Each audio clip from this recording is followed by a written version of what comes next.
pangeran. Pangeran nak gawe salah, iku terus barokah. Artis sing wayu-wayu niku, iku sebagian untuk duit kok iklan sampo. Iklan sampo, ana sampo barokah kudu, paham ya? Umpama pangeran gak gawe ketombe, iku ora ana pabrik sampo. Ora ana karyawan. Lah iya mletene ngono rezekine kok barokah napa kudu, paham? Iku pangeran. Jane nggih tontonan, iku pangeran kira oleh protes. Jadi mulane ngendika Nabi wong nak mulya nemen-nemen eling hampir semua asbabur rizki iku sangka masalah-masalah kesalahan. Iku sebagai pangeran ngenyek manusa nak kowe trimo ngono. Mulane Sayyidina Ali nyontokno beberapa inane manusa iku kowe nak salat iku ora oleh ana najis. Dadi nak kena telek diumbah, nak klambine najis diumbah. Tapi duwe pertontonan sing naif, rupa-rupane tiap wong salat itu mesti nggo wetenge. Wetenge ana taeke. Di wong ngalor ngidul nggo WC. Dadi kena eling ngono mulyane ning ndi? Wis diarani wajib suci tapi tetep glethek nggawa WC. Iku pangeran. Dadi wong nak mulya nak mlete kok eling mafi ma'iddatika. Mulane ketika Sayyidina Ali wong nak mlete mbok eling sing digawa iku apa? Maksude WC niku sing digawa napa ngalor gitu. Dieling-eling ya terus niki ngaji ben sampean roh. Dadi konflik-konflik niku asal tidak sampai maksiat kados saling bunuh itu baik. Ketatanan sosial ini bergantung mereka harus saling beda. Kalau nanti mau riwayat teng sebuah kitab, kalau yakin hadis itu tidak dhaif. La tazalu ummati fi khairin ma tabayanu. Umatku ini akan selalu baik kalau mereka itu beda. Ini kalau mereka itu mau nopo beda, tapi jangan dipaksakan beda lah. Ya kalau mereka itu mau beda. Tapi kalau mereka sepakat malah tidak nopo baik. Karena dalam banyak kebaikan ini gimana butuh macam-macam. Misalnya tiang iktikaf kabeh ning masjid, ora ana wong ning perapatan, ana kecelakaan sing nulung sapa?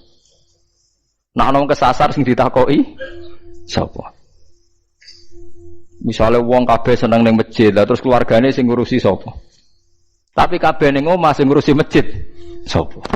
Wis wae ada di semua sistem fardhu kifayah iku. Mulane fardhu kifayah cara fikih ana salat mati yang ana sing nyolati sitok loro ya wis, liyane ben ning omah. Lah Imam Syafi'i ngendikan aja geman ulama men tekone salat jenazah, nek ora teko ae. Nggo nunjukno nek iku ora wajib. Tapi nanti kene rawani kan darani sombong. Ya perkara ini tadi sekali sepakat semua, wong sak desa salat jenazah omah kosong, nek ana maling tanggung jawab sapa? Mulane terus fikih damel kesimpulan ciri utama fardhu napa nek ana sing nglakoni wis cukup, liyane napa gugur. Mergo kuwatir bahaya nek semuanya melakukan hal itu.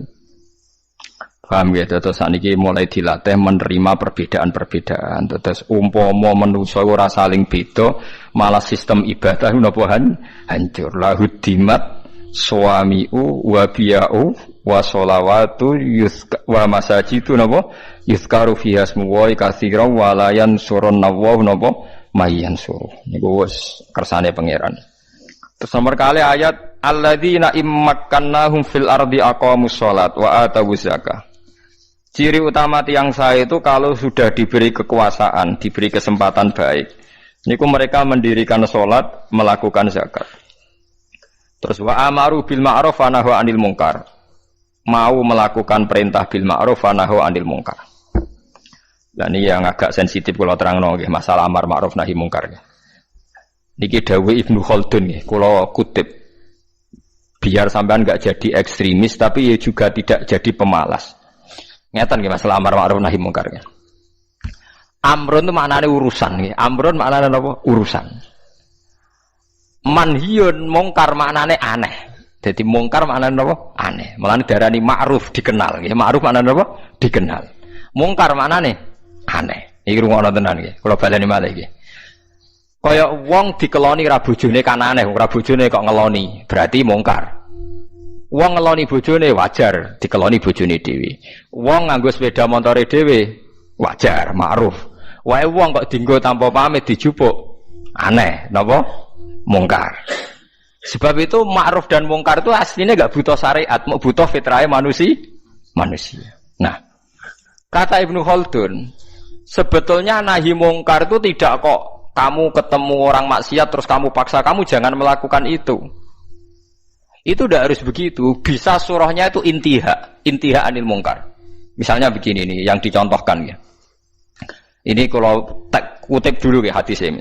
Mar'a minkum mungkaron falyughayyirhu biyadihi fa illam yastati fa bilisanihi fa illam yastati fa biqalbihi. Terus wa dzalika ataful iman.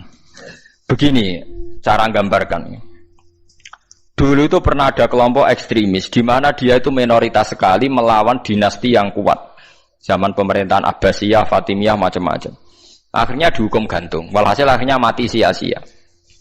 Karena dia tanpa kekuatan mau merubah apa? Mau merubah apa? Kemungkaran. Walhasil terus banyak ulama yang menemukan hadis ma ba'asallahu nabiyyan illa fi mana'atin min qaumi. Niki rungokno tenan iki. Dan saya tidak main-main dengan fatwa ini. Allah tidak pernah ngutus nabi kecuali dari kelompok keluarga terhormat untuk menghadap, untuk cara saniki untuk supaya melindungi dari kekerasan sosial. Saya beri contoh gini, rungokno tenan nggih ben sampean ora sok pribadi. Kanjeng Nabi ku rak mangkelno cara wong kafir Mekah, tapi ora dipateni, bahkan enggak pernah dilukai. Mergo Nabi saking suku napa? Quraisy.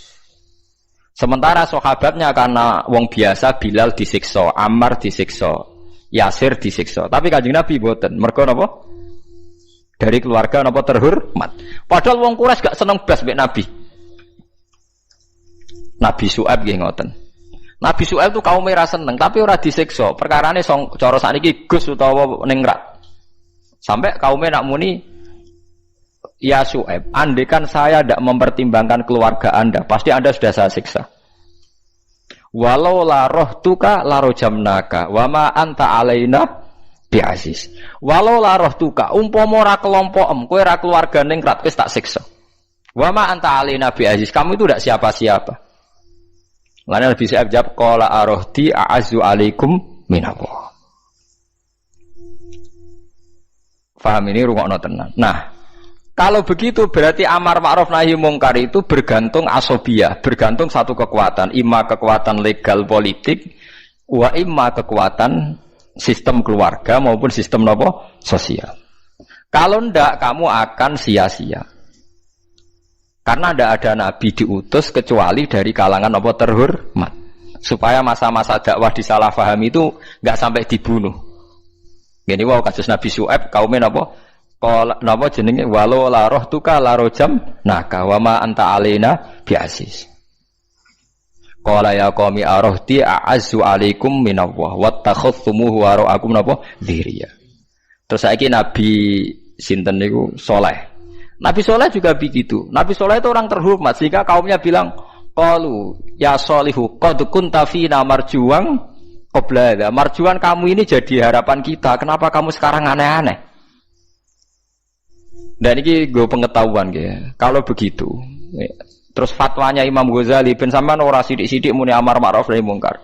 Terus Imam Ghazali berfatwa, la budda min rajulin min malin au adna jahin yutahassanu bihi dinu.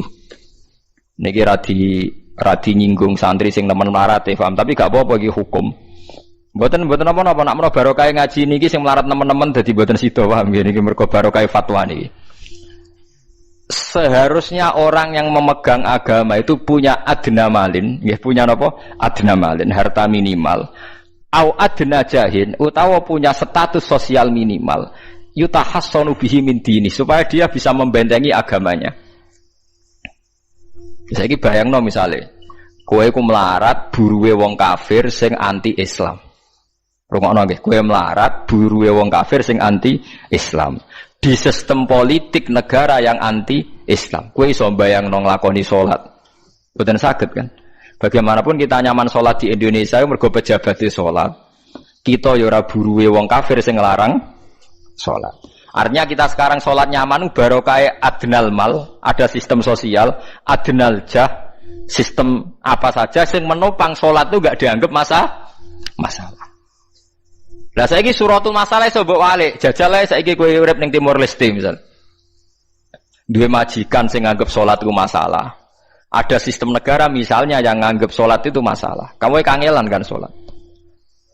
Nah, makanya, lah terus saat musim ngeten iki terus ada sistem demokrasi. Begini misalnya surat masalah.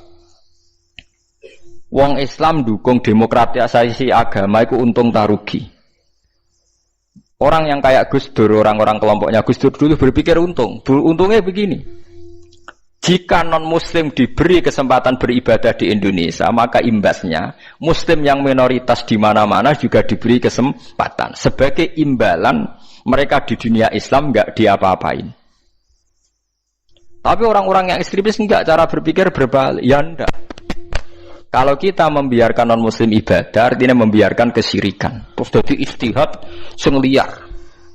Tapi kita tahu kan, di Ukraina misalnya orang Islam tertindas, di Myanmar sing putih Myanmar teng daerah putih sing nembe niku Rohingya, nanti di Thailand di Papua niki teng putih tenggene Phuket ya. Macam-macam lah. Terus di Singapura apa di Filipina itu dulu yang kelompok napa itu Mindanao. Ini terjadi efek domino kan. Ya kula mboten bener teori ini Gus Dur atau siapa-siapa ndak, ini saya cerita. Setelah ada begitu terus itu udah hanya Gus Dur, zaman Ibnu Khaldun sudah bicarakan itu. Di kula baleni malih, dadi kula suwun sampean nak seneng dhuwit nggih monggo mawon, anggap mawon iku adnal jah wa adnal mal sing dadekno kuwe iso nentokno salatem. Mergo kowe nak buruwe wong kafir, gak iso nentokno perilaku agamaan ndak, hanya gara-gara terlalu miskin. Lho kula nu ngrasakno kula niku kiai, Kang. Kula niku kiai tenan. Sering dikelui santri sing melarat terus buruh teng Cina. Gus kula nu biasa Gus goreng daging babi. Niku kula cek ra tersiksa. Tersiksa kula nu nak digengken ngetro anake sekolah teng gereja. Dal kula cilik kula nu mondok. Tapi barokah melarat nasibe ngoten niku. Saya punya cerita lebih ngeri lagi. Ada temen miskin buruh niku wong itu wong ya non muslim. Dia agak perilaku sosialnya kacau gitu. Biasanya dia mau cukup kon ngeteroni gon-gon maksiat. Suatu saat bangkrute tenanan. Dikai kunci mobil pokoknya golekno paling ayu. Terone omahku, waduh, tahu ngaji Fathul Muin wong ngene piye jajan. Dekne lagi sadar metuki kula nu nangis. Gus kula niku kualat mbek hadis kadal fakru ayakuna kufrun.